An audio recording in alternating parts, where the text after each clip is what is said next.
अस्सलाम वालेकुम स्टूडेंट्स अब जो हम लोग करने जा रहे हैं वो cell with amalgam electrode last lecture में हमने किया है, लेकिन उसमें थोड़ी सी हमसे जो सेल की कंस्ट्रक्शन में थोड़ी सी मिस्टेक हुई है वो ये मैं आप लोगों को बता देना चाहता हूँ। वो हमने यहाँ पे साल्ट ब्रिज लगाई हुई थी। असल में ये एक ही कंटेनर है जिसके अंदर दरमियान में पोरस पार्टीशन लगी हुई जो कि एक मेम्ब्रेन है। और अगर मैं आप लोगों को सेल के रिएक्शन या इसकी कंस्ट्रक्शन के बारे में दोबारा बता दूं, ये आप लोगों को पता था कि इसमें जिंक जो है उसको मरकरी मेटल जो कि लिक्विड होती है उसमें डिजॉल्व किया गया है, और इसमें जिंक की A1 कंसंट्रेशन मरकरी में डिजॉल्व की गई है। और यहाँ पे जिंक की A2 कंसंट्रेशन जो है वो मरकरी में डिजॉल्व की गई है। जिंक की जो कंसंट्रेशन है A2 वो यहाँ डिजॉल्व की गई है, यहाँ डिजॉल्व की गई है। और उसके बाद यहाँ पे जो इलेक्ट्रोलाइट है दोनों साइड पे वो सेम इलेक्ट्रोलाइट है जिंक सल्फेट। और चूंकि जिंक सल्फेट जो है उसकी सेम कंसंट्रेशन है दोनों साइडों पे, जिंक सल्फेट की कंसंट्रेशन दोनों साइडों पे सेम है, 0.1 मोलर कर लें आप लोग, जैसे मैंने लास्ट लेक्चर बताया है कि अगर सेम है तो ए भी कह सकते हैं कि कंसंट्रेशन सेम है। जितने जिंक आयन इधर है इतने सल्फेट आयन, पहले जिंक आयन और सल्फेट आयन की तादाद इस साइड पे बराबर है और जिंक आयन और सल्फेट आयन की तादाद इस साइड पे बराबर है, टोटल सोल्यूशन न्यूट्रल है। लेकिन जो ये इलेक्ट्रोड है ये एनोड के तौर पे काम करता है और जिंक के एटम जो है वो 2 इलेक्ट्रॉन देते हैं। जिंक के एटम जब 2 इलेक्ट्रॉन देते हैं तो जिंक आयन बनते हैं, तो बनते हैं जिंक आयन। जिंक के एटम जब 2 इलेक्ट्रॉन देते हैं तो जिंक आयन बनते हैं हमारे पास। वो जिंक आयन यहाँ पे इसके सोल्यूशन के अंदर आते रहते हैं, जिंक आयन जो है वो सोल्यूशन के अंदर आते रहते हैं और जिंक के एटम में 2 इलेक्ट्रॉन दिए। और वो इलेक्ट्रॉन जो है वो इलेक्ट्रॉन यहाँ एक्सटर्नल सर्किट में जाते हैं, वोल्ट मीटर में से गुजरते हैं, कुछ वोल्टेज पैदा करते हैं जिसकी वैल्यू हम नॉस्ट इक्वेशन से मालूम करते हैं। यहाँ से गुजर के वो इलेक्ट्रॉन यहाँ पे आ जाते हैं और जब वो इलेक्ट्रॉन यहाँ पे आते हैं तो सोल्यूशन में मौजूद जिंक आयन और सल्फेट आयन जो पहले से मौजूद थे, सोल्यूशन में मौजूद जिंक आयन ऊपर जाके वो इलेक्ट्रॉन लेते हैं। जिंक आयन इलेक्ट्रोड के ऊपर गए और उन्होंने वहां जाके वो इलेक्ट्रॉन जो है वो ले लिए। जब वो इलेक्ट्रॉन ले लिए तो जैसे दोबारा क्या बन गए, जिंक एटम बन गए। तो कहने का मकसद ये है कि पहले यहाँ जिंक आयन सल्फेट आयन की तादाद बराबर थी, लेकिन फिर ऊपर से जिंक आयन आना शुरू हो गए जिससे जिंक आयन की तादाद ज्यादा होगी। इस साइड पे जिंक आयन और सल्फेट आयन की तादाद बराबर थी, लेकिन जिंक आयन यहाँ से ऊपर जाना शुरू हो गए, इलेक्ट्रॉन लेके इसके ऊपर मरकरी के अंदर डिजॉल्व होते गए जिंक एटम। इस साइड पे जिंक आयन की तादाद कम होती गई, तो इस साइड पे जिंक आयन की तादाद ज्यादा, इस साइड पे कम है। तो ये पोरस पार्टीशन है, इसमें जिंक आयन इधर से इधर जाते हैं। तो ये है फिजिकल ट्रांसफर ऑफ आयंस। ये आप लोगों के पास जो है ये फिजिकल ट्रांसफर ऑफ आयंस है। आयंस यहाँ से यहाँ आते गए, फिजिकल ट्रांसफर ऑफ आयंस है हमारे पास, ये होता गया। तो ये कंसंट्रेशन सेल यही होते हैं जिसमें फिजिकल ट्रांसफर ऑफ आयंस या मटेरियल होता है और यहाँ पे हमारे पास जो बिजली है वो पैदा होती है। लास्ट टाइम मैंने आप लोगों को एक इकट्ठा रिएक्शन लिख के उसके ऊपर मैंने आप लोगों को बताया था कि हम लोग कैसे लगाते हैं नॉस्ट इक्वेशन, लेकिन मैंने ये भी कहा था कि हम हाफ सेल पे भी नॉस्ट इक्वेशन लगा सकते हैं। जैसा कि ये प्रेजेंटेशन जो है इसमें हाफ सेल के ऊपर लगा हुआ है, तो हाफ सेल के ऊपर अगर मैं लगाना चाहूँ तो हाफ सेल के ऊपर मैं कैसे लगाऊंगा, हमारे पास है E cell is equal to E not cell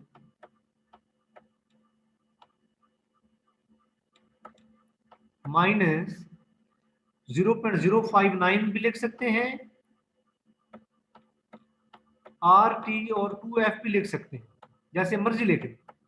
सिर्फ यहाँ N F, sorry R T N F भी लिख सकते हैं, आर टी और एन एफ। आर टी और एफ जो है इसकी वैल्यू 0.59 होती है एंड लॉग ऑफ ऊपर प्रोडक्ट और नीचे रिएक्टेंट, प्रोडक्ट की कंसंट्रेशन और रिएक्टेंट की कंसंट्रेशन। मैं यहाँ लिखने लगा हूँ, पहले मैं इस ऊपर वाले रिएक्शन के ऊपर इसको लगाना चाहता हूँ। याद रखिए यहाँ जिंक की जो ऑक्सीडेशन हुई है यहाँ इसकी एक्टिविटी A1 है और यहाँ जो जिंक बना है इसकी एक्टिविटी A2 है। और हमारे पास ये जिंक आयन है इसकी कंसंट्रेशन दोनों साइडों पे फिर सेम होगी, ए और ए। मैं ऐसे लिख सकता हूँ, कंसंट्रेशन सेम है। मैं जब इस पे लगाना चाहता हूँ हाफ सेल पे, पहले मैं इस पे लगाना चाहता हूँ ऑक्सीडेशन वाले पे, ये क्या बनेगा, ये बना E naught of zinc, zinc का E naught minus R T over N की जगह 2 आ गया, 2 इलेक्ट्रॉन इन्वॉल्व है, 2f लॉग ऑफ प्रोडक्ट क्या है इसमें से, जिंक आइन, बनेगा कंसंट्रेशन ऑफ जिंक आइन डिवाइडेड बाई जो रिएक्टेंट है इसमें, ये जिंक है जो कि डिजॉल्व किया गया, जिंक सॉलिड होता तो एक्टिविटी 1 होती, लेकिन यहाँ जिंक सॉलिड ने डिजॉल्व किया गया तो इसकी जगह पे A1 आ गया। ये हमने इस हाफ सेल पे लगाया है, ये हमारे पास एनोड वाले हाफ सेल पे हमने लगाया है, ये हमारे पास ऊपर वाले हाफ सेल पे ये लगाया है हमने नॉन स्टिक्वेशन। अब नीचे वाले हाफ सेल पे नॉन स्टिक्वेशन लगाते हैं, नीचे वाले हाफ सेल पे नॉन स्टिक्वेशन लगाते हैं, वो मैं इसके नीचे लिखने लगा, वो क्या बनेगा, ई नॉट सेल की जगह पे फिर आ गया ई नॉट जिंक, क्योंकि यहां पे इलेक्ट्रोड तो जिंक है, माइनस आर टी ओवर कितने electron involve, 2, 2f log of product क्या है, जिंक, जिसकी एक्टिविटी A2 है, डिवाइडेड बाई हमारे पास रिएक्टेंट क्या है, जिंक आइन, तो कंसंट्रेशन ऑफ जिंक आइन आ गया, ये ऐसे इसको लिख सकते हैं, कंसंट्रेशन ऑफ जिंक आइन आ गया। अब हम लोग क्या करेंगे, इसको दोनों इक्वेशंस को आप लोग ऐड कर दें, ये आप लोग इसको लिखना चाहते हैं तो लिख सकते हैं, ये हमारे पास एनोड वाला है, E1 भी कह सकते हैं, ये हमारे पास कैथोड वाला है, इसको E2 कह सकते हैं। जब आप इन दोनों को एक इक्वेशन को दूसरी में से सब्ट्रैक्ट करेंगे, या इस इक्वेशन को आप लोग इन इक्वेशन को जब टोटल करेंगे तो आप लोगों के पास जो चीज बनेगी, जो टोटल है, वो आप लोगों के पास, आप लोगों को ये पता है, ये इनमें से एक ये एनोड है और एक इसमें से क्या है, कैथोड है, तो एनोड और कैथोड का जब आप लोग टोटल करेंगे, मैं आप लोगों को टोटल करके ये लिख के भी दे सकता हूँ, जब आप लोग इसको टोटल करेंगे तो आप लोगों के पास क्या बना, ये इसके बारे में हम लोग पहले बात कर चुके हैं। या फिर तरीका ये है कि आप लोग पहले इन इक्वेशन को टोटल करें, यहाँ पे जिंक आइन से कैंसिल, 2 इलेक्ट्रॉन से कैंसिल, आप लोगों के पास जो चीज बनी है वो जिंक है जिसकी कंसंट्रेशन A1 है, और फिर जिंक है जिसकी कंसंट्रेशन आप लोगों के पास A2 है, और फिर इसके ऊपर नॉन इक्वेशन आप लगा सकते हैं, इसके बारे में आप लोगों को बात करके पहले बता चुका हूं। तो ये हमारे पास सेल्स विद एमलगम इलेक्ट्रोड था। अब हम लोग चलते हैं नेक्स्ट आर्टिकल के ऊपर, ये देख ले, वही हमने जो किया है पहले बता चुका हूँ, वो हमारे पास है सेल विद गैसियस इलेक्ट्रोड। अब ये सेल आप लोगों को समझाने के लिए सबसे पहले मुझे दरमियान में से ये इसको रिमूव करना पड़ेगा, ताकि मैं ये एक ही सेल बनाऊं।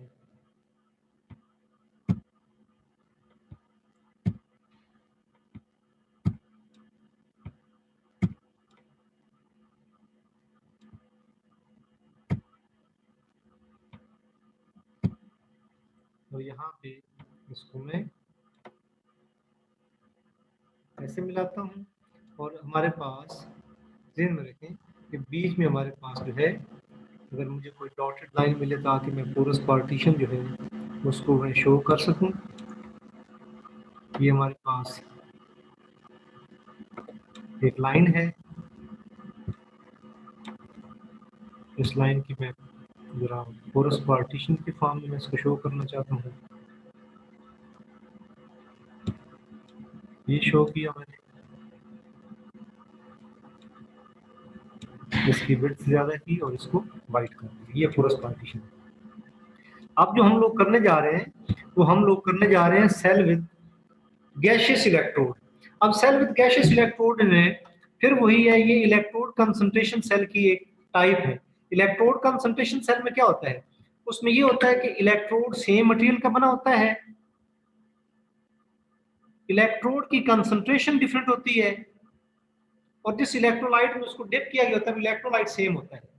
याद रखें, यहाँ पे हमारे पास जिस इलेक्ट्रोलाइट में इसको डिप किया गया है वो इलेक्ट्रोलाइट हमारे पास HCl है, इस साइड पे भी HCl है और इस साइड पे भी HCl है, और HCl की कंसंट्रेशन जो है वो दोनों साइड पे सेम है। इधर भी HCl की कंसंट्रेशन A है, इस साइड पे भी HCl की कंसंट्रेशन हमारे पास A है। यानी जिस इलेक्ट्रोलाइट के अंदर डिप किया गया है वो इलेक्ट्रोलाइट भी सेम है, इलेक्ट्रोलाइट की कंसंट्रेशन भी सेम है। और यहाँ पे हमारे पास ये जो हमारे पास एक प्लाटिनम का इलेक्ट्रोड है, जिस प्लाटिनम के ऊपर हमने हाइड्रोजन गैस बबल की है, हमने हाइड्रोजन गैस यहाँ पे इस प्लाटिनम के ऊपर हमने हाइड्रोजन गैस बबल की है, हाइड्रोजन गैस बबल की है।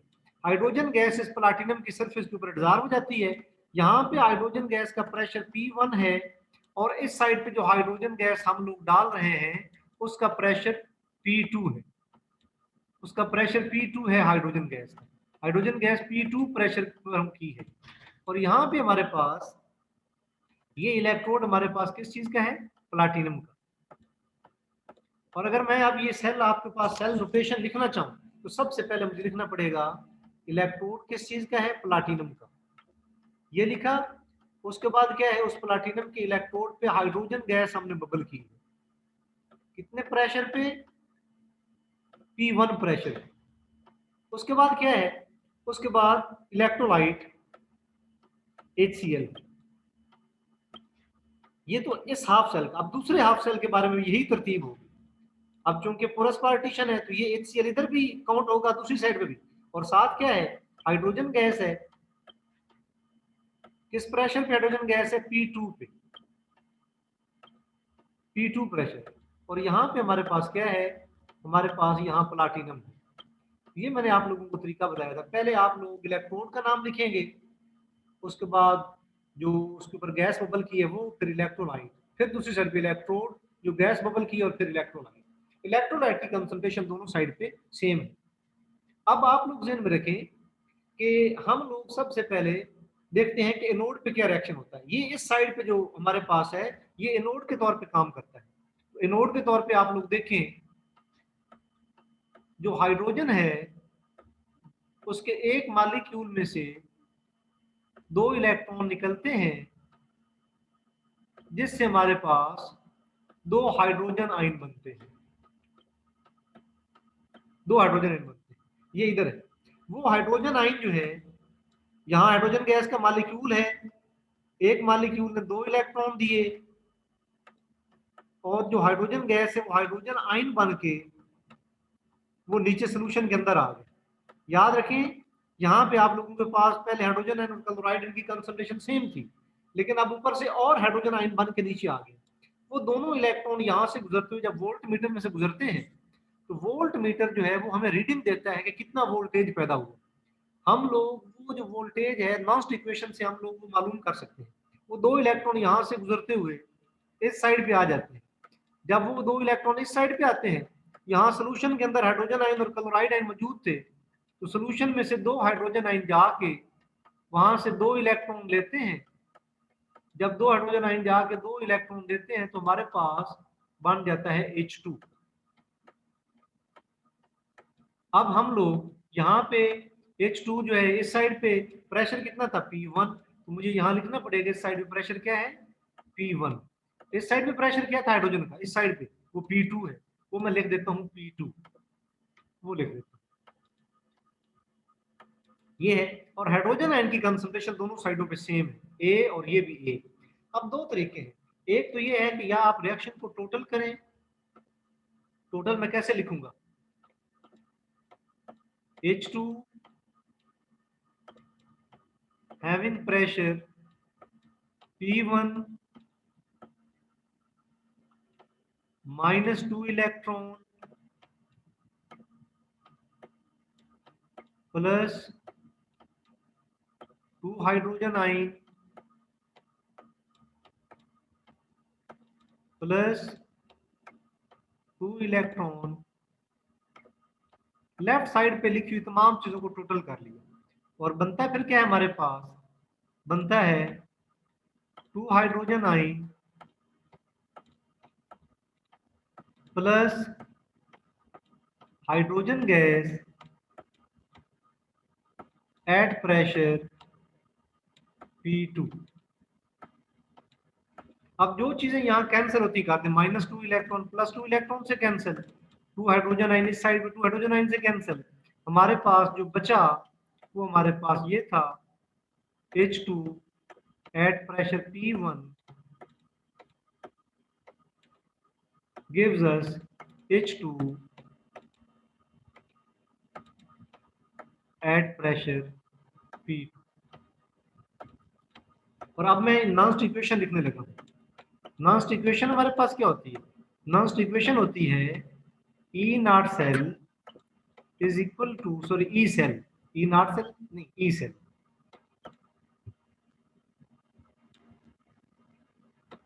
E cell is equal to E not cell minus RT over 2F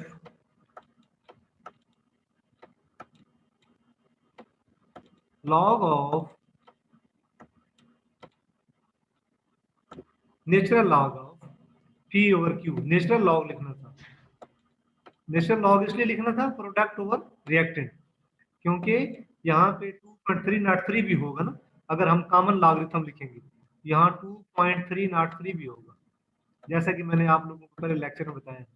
अब जरा वैल्यूज पुट करें, लेकिन सबसे पहले ई नॉट सेल का तो पता होना चाहिए हमें। ई नॉट सेल क्या है, ई नॉट सेल होता है standard reduction potential of cathode minus standard reduction potential of anode, potential of anode. अब चूंकि कैथोड और एनोड एक ही चीज के बने, किसके बने, हाइड्रोजन के, तो उसका प्रेशर, उसका स्टैंडर्ड हाइड्रोजन इलेक्ट्रोड का पोटेंशियल क्या होता है, 0, माइनस यहाँ एनोड भी हाइड्रोजन का इलेक्ट्रोड है, शी है, तो उसका भी 0 होगा, 0 माइनस 0 क्या हो गया, 0। तो यहाँ आप लोग E cell is equal to 0 minus, जब इसको आप लोग टोटल करेंगे तो आपके पास क्या बनेगा, 0.059 डिवाइडेड बाई, क्योंकि यहाँ पे 2 इलेक्ट्रॉन इन्वॉल्व हैं 2, और यहाँ पे आप लोगों के पास ये NF था, यहाँ पे आपके पास क्या बना, लॉग ऑफ प्रोडक्ट कितना है, प्रेशर P2 है प्रोडक्ट पे, क्योंकि एक्टिविटी या प्रेशर एक ही चीज होती है ना, डिवाइडेड बाई रिएक्टेंट का प्रेशर P1। और अगर आप इसको प्लस की साइन में चेंज करना चाहते हैं तो P1 को ऊपर कर दें, P2 को नीचे कर दें।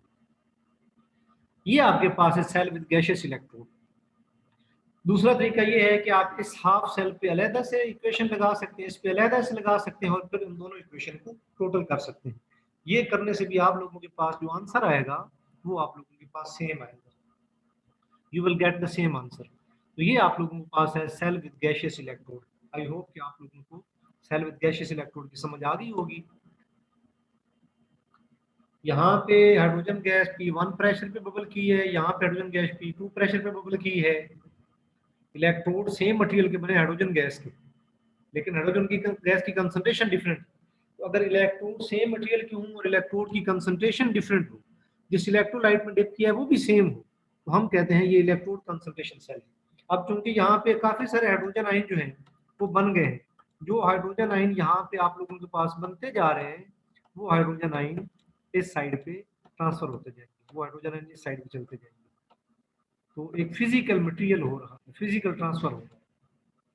और यहाँ पे हाइड्रोजन गैस चूंकि ऊपर है तो क्लोराइड आयन इस साइड पे ट्रांसफर होगी, हाइड्रोजन गैस इस साइड पे ट्रांसफर होगी हाइड्रोजन आयन, और क्लोराइड आयन इस साइड पे ट्रांसफर होगी, क्योंकि इस साइड पे हाइड्रोजन आयन बन रहे हैं, यहाँ पे हाइड्रोजन आयन कंज्यूम हो रहे हैं और क्लोराइड आयन एक्स्ट्रा बन रहे हैं, तो हाइड्रोजन आयन इस साइड पे, क्लोराइड आयन इस साइड पे ट्रांसफर होंगे।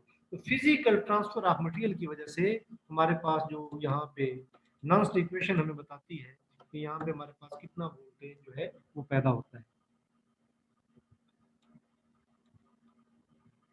अब यहाँ देखते हैं कि ये देखें जी, ये आपके पास हाइड्रोजन गैस प्रेशर P1 पे है और ये आप इसको लाइन समझिए, ये लाइन लगी हुई है, ये सोल्यूशन ऑफ हाइड्रोजन आयन है, ये भी लाइन लगी हुई है। यहाँ पे एक चीज जो है ना, ये सेल की लोकेशन है, यहाँ भी आप लोगों के पास प्लाटिनम है और यहाँ भी आप लोगों के पास प्लाटिनम। तो ये देख रहे हैं ये क्या, कैसे सेल लिखा हुआ है, प्लाटिनम इलेक्ट्रोड है जिसके ऊपर हाइड्रोजन गैस प्रेशर P1 पे बबल की गई है, सोल्यूशन ऑफ हाइड्रोजन आयन यानी HCl है। फिर प्लाटिनम है, हाइड्रोजन एट प्रेशर P2 है, दिस इज प्रेशर P2, याद रखो। तो यहाँ पे आपका सोल्यूशन ऑफ हाइड्रोजन और हाइड्रोजन आयन जो है दरमियान में उसकी एक्टिविटी ए।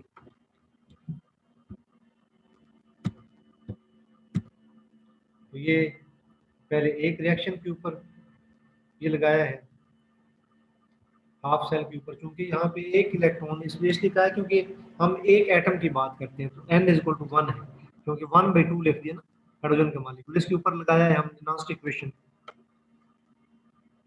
इसके ऊपर नॉन्स्ट इक्वेशन लगाई, क्योंकि ये 0 होता है, ये 0 हो गया, n 1 होता है, ये हो गया। ये नेचुरल लॉ है, अगर कॉमन लॉ होता है में चेंज करेंगे 2.3 नॉट 3 लिखना पड़ेगा आप लोगों को। तो प्रोडक्ट क्या है, ये है, रिएक्टेंट क्या है, ये है प्रोडक्ट। हाइड्रोजन आयन की कंसंट्रेशन ए है और प्रेशर इसका कितना है, पी है।